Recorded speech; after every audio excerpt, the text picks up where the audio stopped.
Now let's move into the global arena of climate change and the urgency that is required to mitigate its impact that are already being felt around the world. Earlier today, some 10 global leaders met in Paris to discuss further actions that are necessary to deliver on the UAE consensus, which was arrived at the COP28 summit held in Dubai a few months ago. Let's take excerpts from the COP28 president, as well as John Kerry of the United States and Fatih Birol of the IEA.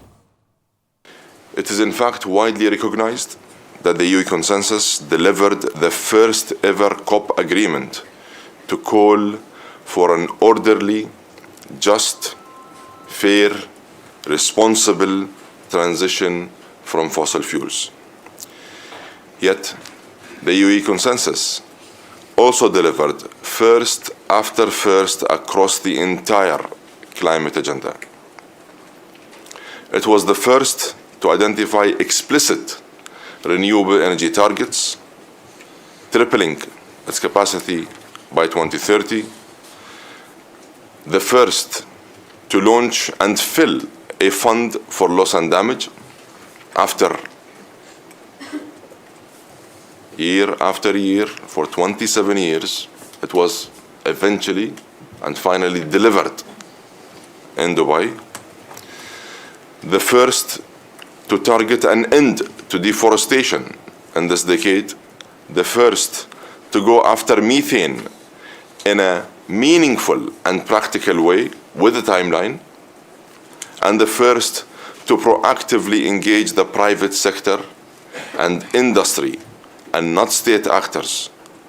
And in particular, the fact that we were able to bring on board in a very meaningful way the oil and gas industry, and not only for them to be part of the solution, but in fact to drive the solutions. And instead of settling for the lowest common denominator, the UAE consensus raised the bar. In fact, it raised it very high and set a clear path to keep our North Star of 1.5 within reach. It moved the world beyond self-interest for the common good and the common interest. And it did so against a very complex and tense geopolitical backdrop. And this only proves when there is a will, there is a way. This proves that multilateralism is still very alive and in fact will, and it can deliver when the parties engage in a sincere and genuine manner. In short, COP28 defied the skeptics. It proved them wrong. It inspired the optimists. And allow me to emphasize again, it proved the doubters wrong. And they should have waited for the results and judged us on our outcomes. Solidarity and unity overcame finger-pointing and polarization. Inclusivity prevailed also over finger-pointing. And the spirit of partnership brought the best of humanity together. And here, I wonder and I ask, what can happen if we were to bottle the spirit? I know we will be able to fix a lot of things only if we were to adopt a similar mindset and nurture a new culture in helping address global challenges. Today, I would like to ask that we all keep this spirit. I want to keep this spirit alive and build on the momentum and the traction achieved at COP28 in Dubai. And as I said, after the final gavel in Dubai, we are what we do. We are not what we say. The UAE consensus set a new direction and a clear course correction. We must now turn an unprecedented agreement into an unprecedented action and results.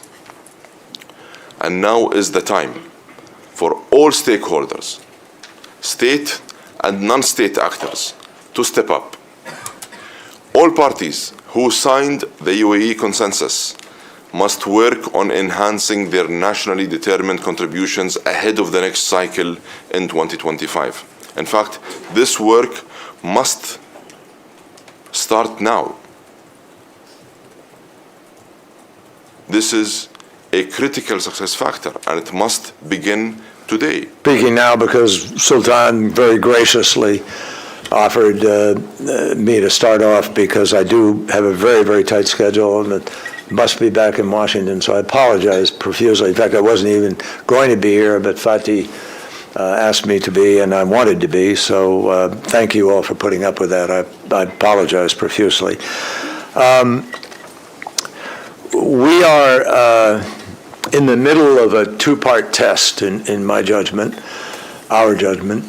The first part of the test was sort of the Paris promise of having a stocktake and coming up with our own assessment of where we are, of where we've been, and where we have to go, and putting a roadmap together. And I think everybody here agrees that Dr. Sultan and his team did a superb job of putting together a COP and also leading everybody and helping everybody to come to the compromises we have to come to.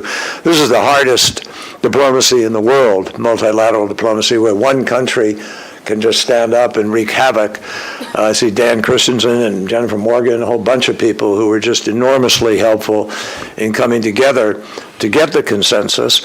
And it's a brilliant consensus, really important consensus, contrary to the negativity of some and the sort of prejudgments about where it would wind up.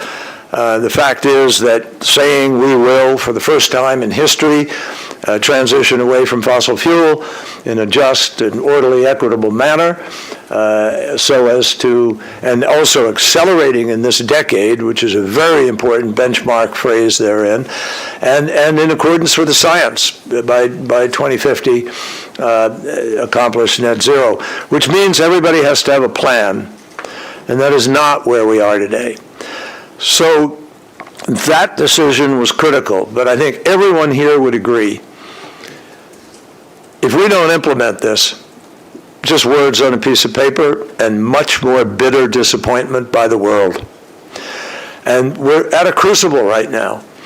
The latest measurement is 1.48 degrees. Now, it's not a permanent level, but it's a level we've hit.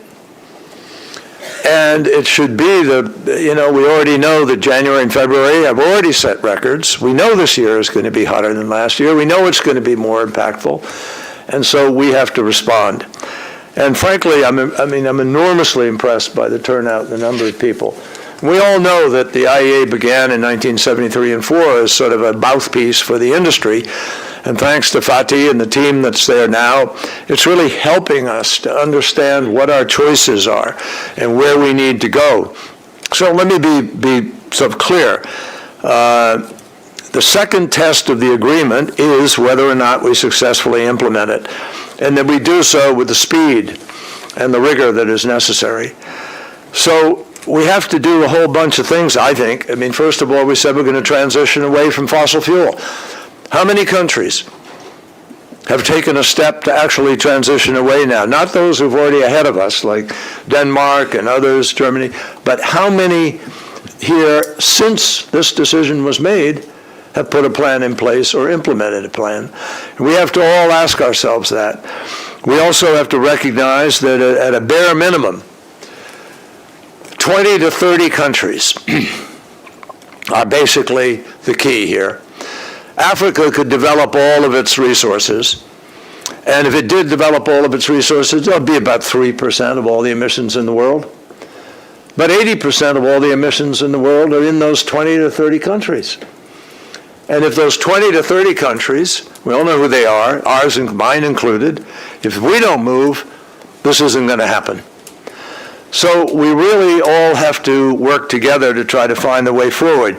Key countries must get off of coal.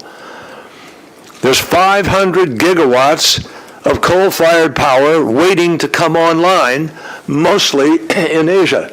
360 of those gigawatts in one country. And if that happens, it will wipe out all of the gains of Europe, the US, and other parts of the world. Now, it may not happen, because we all know that that country is producing an enormous amount of renewables.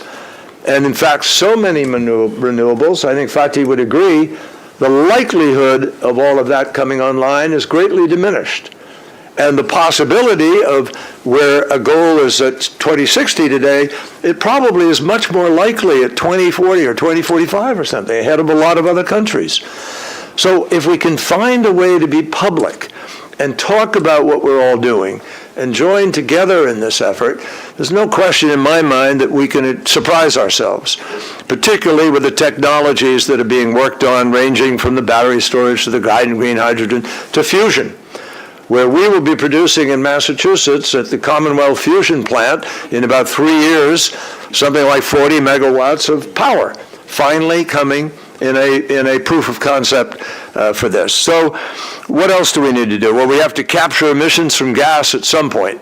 You can't go well beyond 2030 on the gas front unless you're capable of capturing the emissions, at least, the largest percentage thereof, since it's net 2050. In addition, we need to set NDCs. That's required right now in the consensus and by Paris. And those new NDCs are due next February. Many people haven't yet focused on that, but we need to do so. In addition, we need to grow the First Movers Coalition. We need to build out storage capacity and transmission capacity. And in the end, folks, I think everybody knows this. There's no faking it in this next period of time. There's no just whitewash or easy pass. We must do the things that we must do. If the world comes together, as you are here, this is an impressive, enormous table, loads of countries, all with different circumstances. But if all of us come together in the way that is possible, we can win this fight. There's no question. And Fatih and the IEA have told us that. With the 1.8 degrees that could come if we did everything from Glasgow, 1.7 degrees that could come if we do everything added on to Sharm el-Sheikh, and we have yet to hear, and will at some point, what the promises of Dubai could produce if we do it. Both highlighting the finance issue, which we all, I think, should agree, but also this very low-hanging fruit of methane. This is extremely important, as well as giving us, the IEA, some responsibility and jobs to carry out. Thank you very much, sir. Now, may I turn to the COP29 presidency? Now, we are very happy to have the chief negotiator of Azerbaijan, which is Yalcin Rafiev, who is at the same time the deputy minister of foreign affairs. We are very thankful to him for coming over for a very short notice, Mr. Rafiev. And we had a wonderful bilateral meeting to discuss about the next steps, how we can work together, IE and Azerbaijan yesterday. But all the eyes are on Baku. Over to you, sir.